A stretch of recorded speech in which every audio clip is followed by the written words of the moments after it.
అలాంటి రాష్ట్రాన్ని బాగు చేయాలనే సంకల్పంతో మేము ముందుకు పోయాం. ఆ రోజు 2029కి విజన్ డాక్యుమెంట్ తయారు చేశాం. అమరావతి హైదరాబాద్ కంటే మిన్నగా ఒక రాజధాని ఉండాలని, ప్రపంచమే గుర్తించే విధంగా చేయాలని ఆ రోజు రూపకల్పన చేశాం. పోలవరం పూర్తి చేసి రాష్ట్రంలో ప్రతి ఒక్క ఎకరాకు నీళ్లు ఇవ్వాలని ఒక ఉన్నతమైన సంకల్పంతో ముందుకు పోయాం. కానీ మీరు చూస్తే కేంద్రం నుంచి 11 విద్యా సంస్థల్ని, ఐఐటి గాని, ఐఐఎం గాని, సెంట్రల్ యూనివర్సిటీ గాని, all India institution of medical science గాని ఇవన్నీ తీసుకొచ్చాం. అదే మాదిరిగా ఆ రోజు మీరు చూస్తే ఢిల్లీకి వెళితే రాష్ట్రం కోసం వెళ్ళాం, ప్రాజెక్టుల కోసం వెళ్ళాం. ఆ రోజు అనేక విషయాల్లో సాధించుకొని తిరిగి వచ్చాం. ప్రపంచమంతా తిరిగి యువతకు ఉద్యోగాలు ఇవ్వాలని 16 లక్షల కోట్ల రూపాయలు పెట్టుబడులు తెచ్చాం. 10 లక్షల మందికి ఉద్యోగాలు ఇచ్చాం.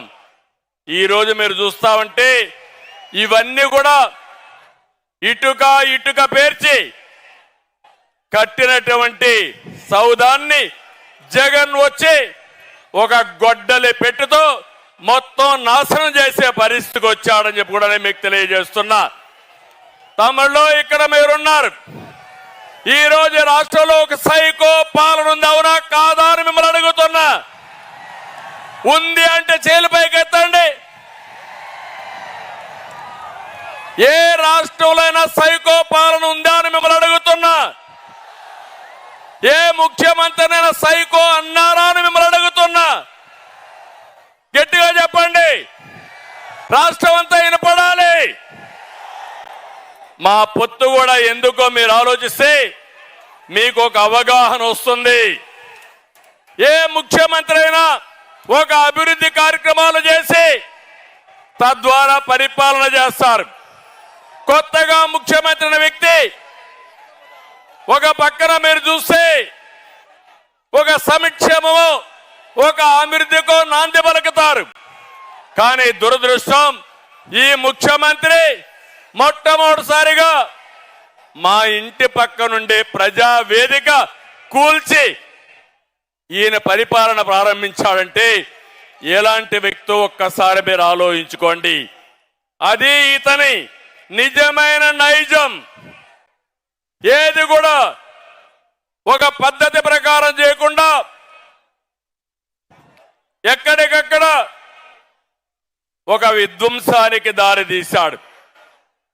ఒక పక్కన మీరు చూస్తే మీడియాని కంట్రోల్ చేయడం కోసం, ప్రతిపక్షాలని కంట్రోల్ చేయడం కోసం, మమ్మల్ని తిరగనీయకుండా చేయడం కోసం జీవో నెంబర్ 1 తీసుకొచ్చాడు. నియంత్రణ పెట్టాడు, మీటింగ్లు అడ్డుకున్నాడు, ప్రజాస్వామ్యాన్ని అపహాస్యం చేశాడు.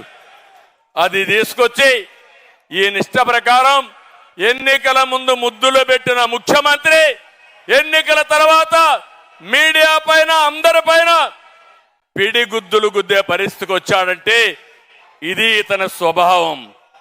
అదే అహంకారం ఇతనికి. ఇంకో పక్క మీరు చూడండి, ఈస్ట్ గోదావరి జిల్లాలో డ్రైవర్ సుబ్రహ్మణ్యాన్ని చంపి ఈయన కారులో, ఎమ్మెల్సీ కారులో డోర్ డెలివరీ చేశాడంటే ఎలాంటి అహంకారమో మీరు ఒక్కసారి ఆలోచించుకోవాల్సిన అవసరం ఉంది. అన్నా క్యాంటీన్ పెడితే 5 రూపాయలకే ఒక పూట తిండి పెడితే అలాంటి అన్నా క్యాంటీన్ని మూసేయడమే కాదు, అన్నా క్యాంటీన్ ద్వారా అన్నం పెట్టకూడదన్న దుర్మార్గుడు. అలాంటి వాడిని మీరు చూస్తే ఇది ఒక పెత్తందారీ వ్యవస్థకు నిదర్శనం అని చెప్పి కూడా నేను మీకు తెలియజేస్తున్నా. రాజధానిని అడ్డుకున్నారని, ఆ రాజధాని మీద శాసన మండలిలో బిల్లు పాస్ చేశారని శాసన మండలి రద్దు చేయాలని పోయాడంటే ఎంత అధికార దుర్వినియోగం మీరు ఆలోచించుకోవాల్సిన అవసరం ఉంది. మాస్క్ అడిగిన దళిత డాక్టర్ సుధాకర్ ని పిచ్చోడిని చేసి చంపేశారు. ఇది అతని అరాచకానికి పరాకాష్ట అని చెప్పి కూడా నేను మీకు తెలియజేస్తున్నా. రాజధానిలో విట్టుంటే